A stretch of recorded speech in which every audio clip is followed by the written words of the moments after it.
Flight patterns have changed in Arlington and surrounding communities since 2013. We're here to discuss the issue and what Arlington can do about it. Welcome. Thank you so much for joining us. We'll get right to it. Could you please explain what airplane noise is? Yes, it's simply put, noise from airplanes, which is measured at a decibel level, and it's the transference of energy and air pressure from the airplanes to the community below. Okay, and who decides the flight patterns? What criteria goes into deciding which flight goes over which community? So the FAA basically has control over airspace. So in the case of Logan, Massport controls the ground operations, but once an airplane actually goes wheels up, the FAA and air traffic control are in charge. And over probably the last decade, there has been a concerted effort by the FAA to modernize the air traffic system and how it's managed.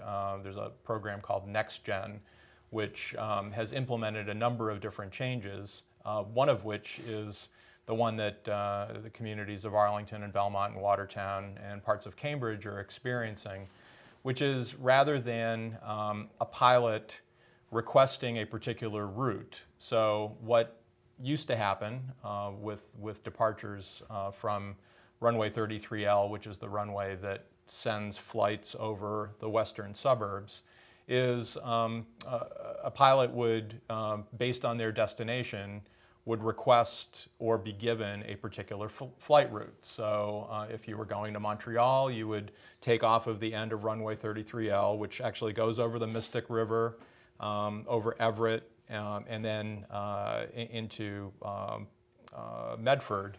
At that point, the flight would vector off based on its destination. So if you're going to Chicago, you'd keep going straight. If you're going to Montreal, you'd take a right. If you're going to DC, you'd take a left. But the flights were pretty randomly distributed. And if you take a look at the graphic, there is a graphic that shows the flight paths prior to June of 2013. And they were, again, distributed to the point where any one particular household or resident was not exposed to repetitive flights. You might see 8 or 10 airplanes on a day when this particular runway configuration was used.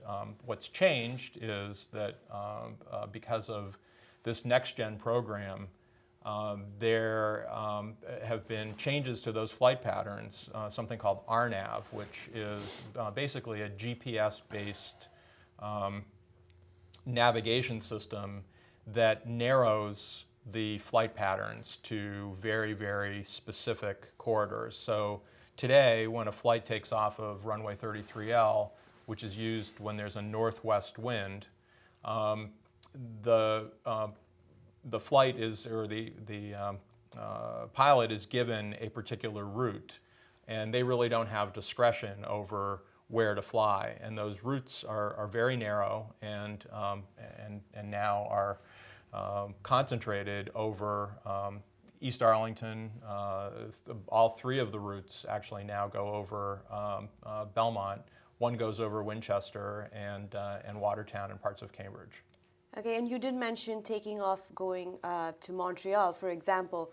So is it only domestic flights, but there's international as well, that they all take these different routes based on weather patterns? Yeah, basically, the Logan operates on a runway configuration model. If you actually go to the Massport website, they have a pretty good explanation of I think there's 4 standard runway configurations, and they're based on the direction of the wind. Airplanes like to take off into the wind.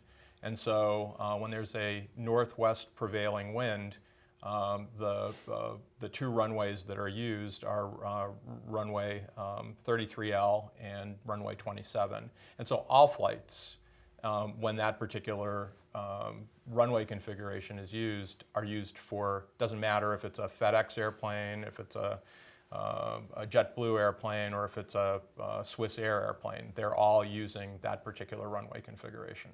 Okay, and what has been the process for making these routing changes? When were they made? Why were they made? So back in 2008, Logan is unique, probably more than any other airport, because there was some litigation by several communities back in the, I think it was 70s or 80s, Frank? Yes. Is that right? Where the way Logan is managed, there's been an ongoing noise study. It's called the Boston Logan Airport Noise Study, BLANS. That's been ongoing for probably 15 years. Yes, and let me jump in. Sure. And then in 2002, the Logan Airport Community Advisory Committee was created, which Myron and I are a part of. And there are 40 communities which are supposed to play a role in advising Logan of what should happen and what impact what Logan has upon the 40 communities. And what has brought us to the complaints is, as Myron said, the FAA changed their procedures in 2012, and Logan put it into effect in June of 2013, which has resulted in what Myron has just described, which has impacted Arlington, Winchester, Belmont, and Watertown significantly. I guess I answered the question. Myron, if you want to add. Yeah, no, I think that, again, if you look at the graphics of the sort of before and after, there's a graphic that outlines the routes that were actually adopted by the FAA, and then there's some actual graphics that show you the actual flight patterns. And so there's a big difference between what life was prior to June of 2013 for most residents, and in some cases it's gotten better, because there are some people that had been impacted by flights who have fewer flights. And I think that that's really been the crux of the issue, is that there are, what the FAA did was followed a very prescribed procedure. They did an environmental assessment, they ran all kinds of mathematical models, and what they said was that by using these flight paths, we're going to get increased efficiency, because we're going to be able to better manage the airspace, and we're going to be able to decrease flight circling. And I think we've all experienced that. I certainly have in flying for business, that there's fewer delays because they know where the airplanes are going to be going. The real problem with the way they implemented this was, again, that on a regional basis or even on a multiple community basis, there may even be fewer people that are impacted by the noise, but those who are impacted by the noise are being impacted by a lot more noise, and it's persistent and repetitive, because once a flight configuration is in use, it's in use for that particular period of time. So you'll hear people complaining, well, it's one after another, after another, after another, and they're following the same flight path, and for whatever period of time that particular runway is in use, which could be all morning, it could be the entire day, the level of exposure has gone up. Right, so you did mention a lot of aspects of which I want to get into a little bit. You were talking about noise complaints. Have you received noise complaints? If so, when did they start, and when did they start peaking? Well, speaking for Arlington, I've served on the committee for years, and Arlington was, no pun intended, quiet until sometime in 2013. And that's when I began to receive emails from people. Unfortunately, it has continued and continued and continued. And we just looked before coming to you today that there were something like 80 complaints out of Arlington, from Arlington residents, because of the airplane noise. And the other point, adding to Myron, is that a pilot, in the past, you could spread out the flight pattern to diffuse it over a greater area, but now it's almost like a single line. And all these planes are running in various single lines, which are impacting the same neighborhoods over and over again. Right. And when you were saying these complaints, how does Arlington compare to the other towns? Is there a comparison of the number of complaints that they're receiving? My understanding is Arlington is on the lower side. I mean, if you go back, and what started all these noise issues out of Logan were the people out of East Boston and Winthrop. And that's how this committee originally came to be prior to 2002 and put into effect in 2002. So when Arlington compares its issues to East Boston and Winthrop, we look like we're the suburban tree-lined community that has no right to complain. But it's all relative, and Arlington prior to these changes was incredibly quiet. So it's unfortunate. All right, and we'll go back a little bit to the FAA. So how did they decide to choose their path over Arlington? It's probably a repetitive question, but why choose Arlington in the matter of which pattern, which flight direction the flight takes? I believe, and I wasn't part of the process, but the FAA, in conjunction with the CAC, evaluated a number of different flight patterns, and again, it depends on the runway end that was being used. So the 33L is a runway that, again, if you look at the graphic, basically goes from east to west, kind of northwest. And so when the wind direction is coming from the northwest, the airplanes take over, basically over, I think, the Tobin Bridge and then over Everett. Mm-hmm. So there really aren't a lot of options of where they could go based on the corresponding landing patterns, because they need to vector planes to land into the wind as well. And so I don't think it was arbitrary. I think there was quite a bit of analysis. They looked at a number of different flight paths. I think that from Belmont and Watertown's perspective, to get back to Frank's point of, there were quiet communities, Belmont had no noise complaints prior to June of 2013. So when we were informed by the FAA that these changes were going to take place, our town leaders said, well, we don't have a noise problem. So it was not something that was anticipated. So that's why it's been, I think, a very big surprise to a lot of people, because prior to this this change with these RNAV procedures, it was again pretty random and quite peaceful. And so, as Frank said, other communities that are closer in have been dealing with these issues, for decades. I think Logan's been in operation for 60 years or something like that. But for us, this is a new experience. And with the increased number of complaints that we're receiving, do you reckon that there's going to be a change in the flight patterns? We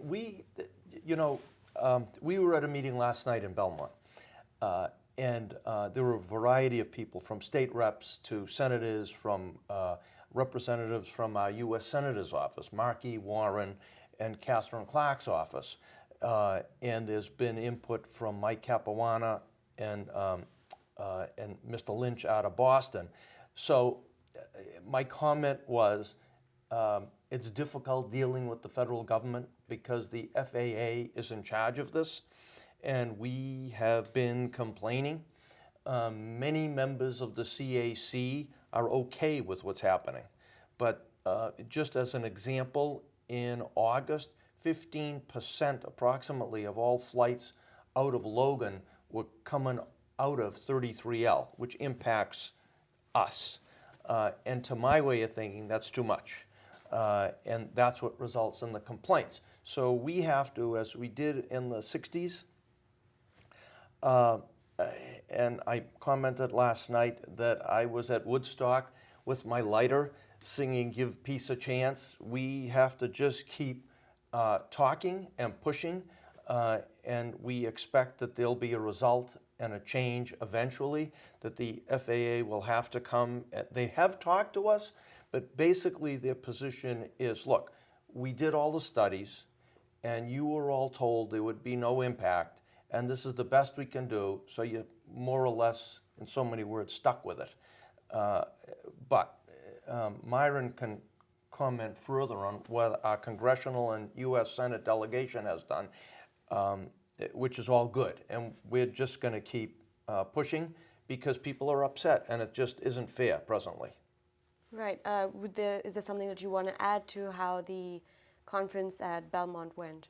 We had standing room only, and as Frank mentioned, we've had very strong support from both our state representatives, Senator Will Brownsberger, Representative John Hecht, who covers Watertown, Representative Dave Rogers were all in attendance. We also had representatives from Congresswoman Catherine Clark's office, representatives from Senator Warren's office, and I think in general the past year since this has happened has been a time of, we've tried a lot of different things. Communities have sent letters to the FAA. There have been a number of meetings. We've met with Massport. In Belmont, there was actually a noise study done at a particular resident's home where they brought in measurement equipment.